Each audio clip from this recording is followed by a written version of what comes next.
네, 이어서 바른 시각으로 보는 바른 경제 만나겠습니다. 행복경제연구소 강신철 교수 자리했습니다. 어서 오십시오. 예, 안녕하세요. 네, 국내 경제 위기 극복과 대응을 위해서 경제계에서 법인세를 인하해야 한다 이런 요구가 있습니다.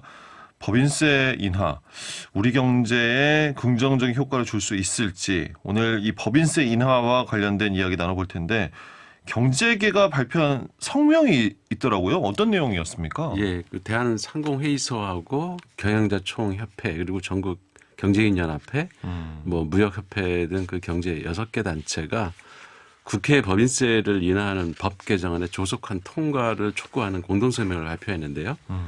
현재 국회는 그 법인세 최고 세율을 25%에서 22%로 인하하는 내용을 담은 법인세법 개정안이 이제 계류 중인데요. 경제단체들은 공동성명서에서 법인세 인하 효과는 법 시행 후 최초로 법인세를 중간 연합하는 내년 하반기부터 나타나기 때문에 경기 침체에 대응하기 위해서 빨리 법안이 통과돼야 된다 이렇게 주장을 하고 있는 겁니다. 예. 법인세를 인하해야 한다라는 주장 이유가 뭔가요? 그 경제계는 뭐 법인세 인하 필요성이 이제 경영난을 가장 많이 들고 있고요. 이 법인세를 인하하면은 투자 고용이 증가할 것이고 외국인 투자를 유치하는데 이제 마중물 역할을 할 것이다. 그리고 사회 전반적으로 혜택이 돌아가기 때문에 개인들 소득도 올라갈 거다. 뭐 이런 이야기들을 하고 있고요. 뭐 대기업, 중소기업도 균형적으로 감세가 되기 때문에 중소기업에도 유리하다. 이런 요인들을 내세우고 있습니다. 네. 그러니까 현재 금리 인상과 물가 상승으로 소비가 빠르게 위축되고 있고 고환율과 이제 원자재 가격 상승으로 기업 수익성도 악화되는 추세이고 경기 침체 장기화 위협에 대응할 수 있도록 현금 흐름을 개선해서 이 기업의 부담을 줄여주는 법인세제 개선이 그러니까 반드시 필요하다 이렇게 강조를 했고 예. 경제단체들은 또 법인세 인하를 하면 결국 투자와 고용으로 이어질 것이다는 주장을 하고 있고요. 치열한 글로벌 경쟁 환경에서 외국인 투자 유치에 마중물 역할을 할 거다 이런 점도 강조를 하고 있습니다.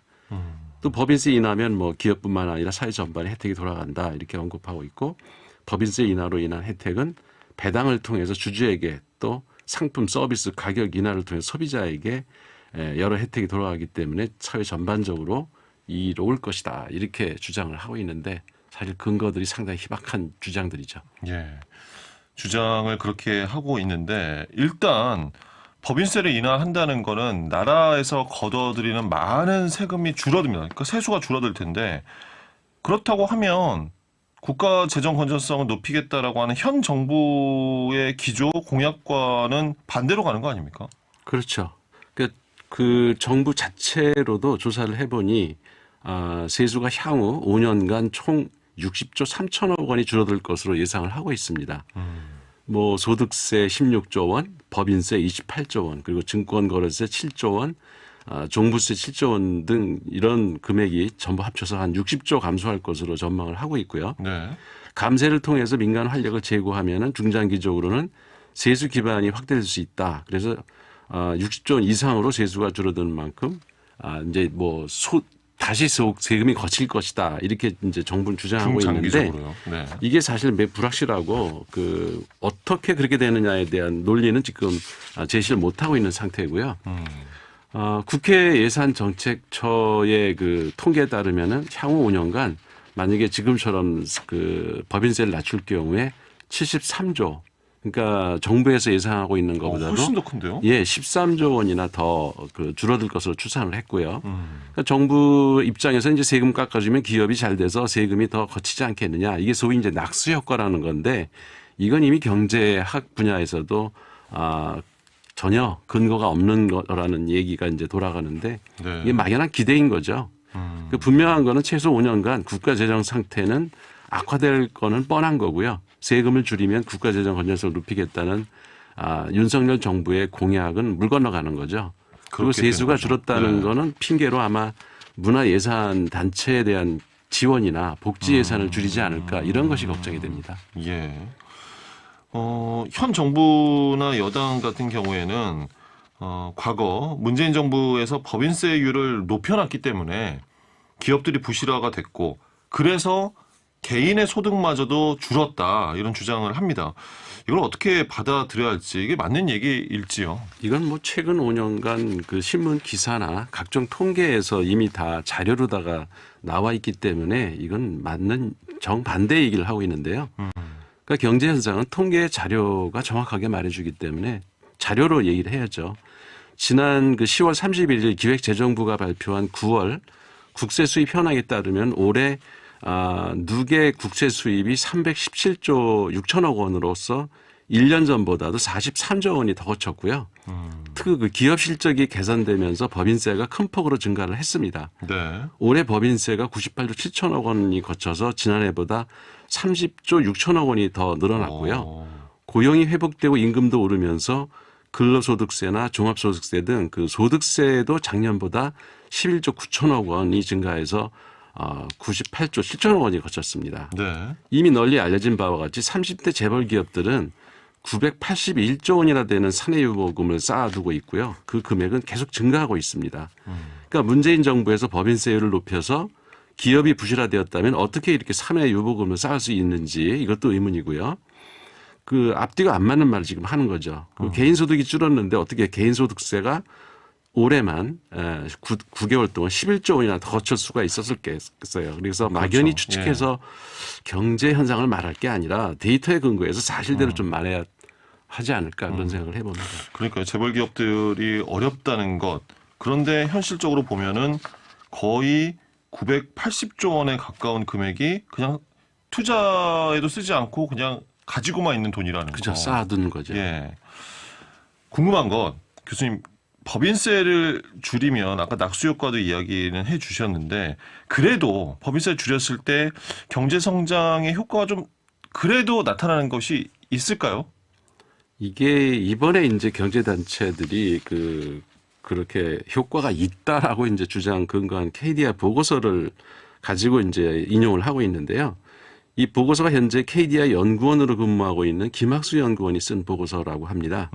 근데 김학수 연구원이 2017년에 쓴 논문을 근거로 산업별 연도별 특성 및 그 법인세 최고세율 이외에 다른 요인들이 미치는 영향을 일정 수준으로 이렇게 통제를 하고 그러니까 다른 변수를 다 그 제거한 거죠. 네. 그리고 이제 법인세 최고 세율과 이제 이것이 그 취업자 수나 이런데 어떤 영향을 미치는가만 이제 분석을 한 결과인데 네. 이게 2017년에 쓴 논문을 근거로 이번에 보고서를 낸 건데 그 2017년도 논문은 한국경제포럼 10권에 수록된 논문이라고 합니다. 근데 이거는 이제 검증이 안 된 거고요.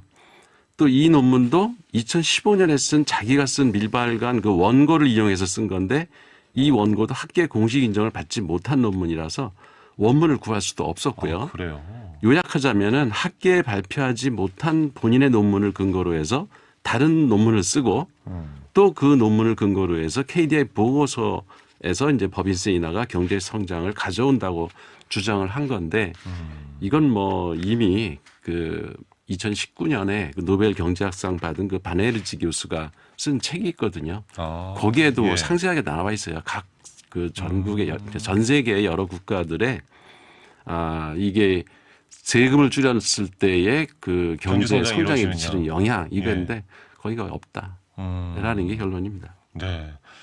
어느 쪽이 더 권위 있는 논문이고 우리가 믿을 만한 논문인지는 쉽게 판단이 되지 않을까 생각이 들고 정부와 여당은 법인세 인하뿐만 아니라 종합부동산세도 인하하겠다 이런 법안까지 내놨어요, 교수님. 예.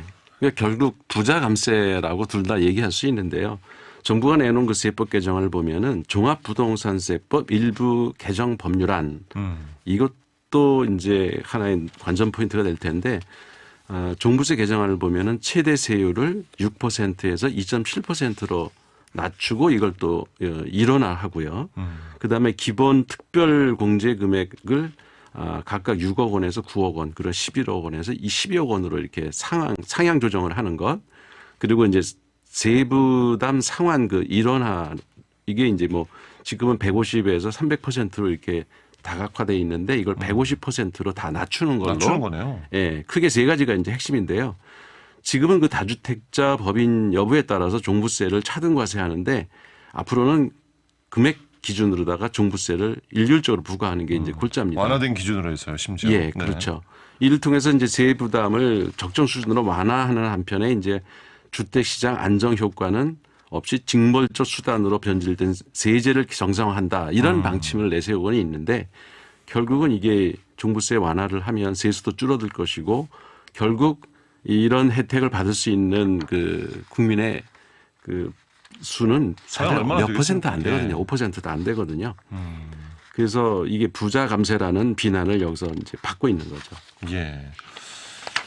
이런 법안에 대해서 우려를 표하는 목소리들이 또 시민사회에도 나오고 있다고요. 예, 참여연대가 7일 그 발표한 자료를 보면은 2022년 법인세제 개편안의 평가와 과제 국회 토론회를 이제 열고 법인세 법안 문제점으로 100개 내외의 대기업에게만 적용되는 체결세율을 22%로 인하하는 재벌 감세안을 지적을 했고요. 또 참여연대는 그 낙수 효과가 제대로 작동되지 않는 현실에서 부자 감세는 양극화를 심화시키고 불평등을 심화시키는 뿐이고 성장 잠재력 저하를 오히려 초래할 것이다. 이렇게 우려를 표명하고 있습니다. 예. 알겠습니다. 바른경제 법인세 인하의 경제적 효과 과연 있는지 함께 짚어봤습니다. 행복경제연구소 강신철 교수였습니다. 교수님 도움 말씀 고맙습니다. 예, 고맙습니다. 대전 세종